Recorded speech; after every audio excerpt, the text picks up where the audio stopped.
नमस्कार, मैं शालिनी और आप देख रहे हैं वर्तमान युग। तो आइए शुरुआत करते हैं आज की खास खबर से। अकाली दल के अध्यक्ष सुखबीर बादल फिर घोषित हुए तनख्वाह। श्री पटना साहिब ने इस मामले में की कार्रवाई।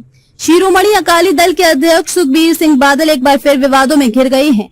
तख्त श्री हरमंदिर जी पटना साहिब की मर्यादाओं और धार्मिक नियमों के उल्लंघन के चलते उन्हें फिर से तनख्वाह घोषित किया गया है। ये निर्णय हाल ही में तख्त के पंच प्यारे सिंह साहिबानों की एक विशेष बैठक में लिया गया। क्या है तनख्वाह का मतलब? सिख धर्म में तनख्वाह उस व्यक्ति को कहा जाता है जिसने धार्मिक मर्यादाओं को उल्लंघन किया हो और जिसे धार्मिक अनुशासन के तहत जवाबदेह ठहराया गया हो। ये सजा बेहद गंभीर मानी जाती है क्योंकि ये किसी व्यक्ति की धार्मिक छवि पर सीधा सवाल उठाती है।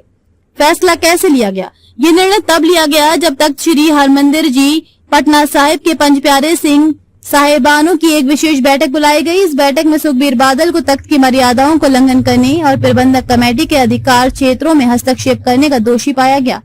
बैठक में स्पष्ट कहा गया कि उन्होंने तख्त श्री पटना साहिब के संविधान नियम और उप नियमों का उल्लंघन किया। विशेष रूप से 9 और 10 मई 2023 को हुई प्रबंधक कमेटी की बैठक में लिए गए निर्णयों के खिलाफ जाकर राजनीतिक प्रेरित और असंवैधानिक आदेश जारी किए गए। पृष्ठभूमि क्या हुआ था? 21 मई 2025 को जत्थेदार कुलदीप सिंह गरगज और जत्थेदार टेक सिंह की ओर से कुछ ऐसे निर्णय लिए गए जिन्हें तख्त श्री हरमंदिर जी पटना साहिब मान्य मर्यादाओं के विरुद्ध बताया गया। आरोप है कि ये आदेश शुद्ध रूप से राजनीतिक प्रेरणा से प्रेरित थे और इनका उद्देश्य धार्मिक संस्थान की स्वायत्तता को प्रभावित करना था। इन आदेशों के बाद प्रबंधक कमेटी और पंच प्यारे सिंह ने मिलकर इस पूरे घटनाक्रम की समीक्षा की और फिर इस निष्कर्ष पर पहुंचे कि अकाली दल अध्यक्ष ने धार्मिक अनुशासन को भंग किया है और उन्हें तनख्वाह घोषित करना आवश्यक है। क्यों है ये मामला अहम? सुखबीर बादल न सिर्फ एक राजनीतिक दल के प्रमुख है बल्कि सिख राजनीति में प्रभावशाली भूमिका निभाते हैं। ऐसे में उनका बार बार तनख्वाह घोषित किया जाना उनकी धार्मिक और सामाजिक साख पर बड़ा प्रभाव डाल सकता है।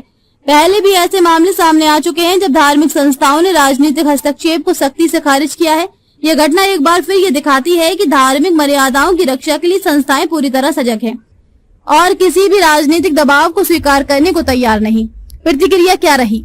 अब तक सुखबीर सिंह बादल ये शिरोमणि अकाली दल की ओर से इस फैसले पर कोई आधिकारिक बयान सामने नहीं आया है, लेकिन राजनीतिक हलकों में हलचल शुरू हो गई है। सियासी विश्लेषकों का मानना है कि ये फैसला आने वाले चुनावों और धार्मिक समीकरणों पर गहरा असर डाल सकता है। साथ ही ये मुद्दा अब सिर्फ धार्मिक नहीं बल्कि सियासी भी बन गया है, जहां धार्मिक संस्थाएं सीधे सीधे राजनीतिक नेताओं की भूमिका पर सवाल उठा रही हैं। क्या आगे होगा?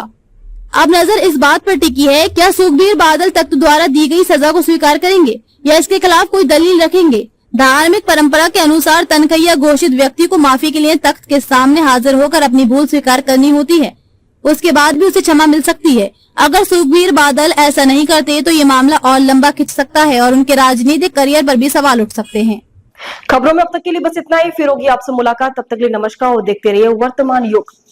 ऐसे ही लेटेस्ट अपडेट पाने के लिए हमारे चैनल को सब्सक्राइब करें और तुरंत नोटिफिकेशन पाने के लिए बेल आइकन दबाना ना भूलें। यदि आप हमें फेसबुक या इंस्टाग्राम के माध्यम से देख रहे हैं तो हमारे पेज को फॉलो जरूर करें। धन्यवाद।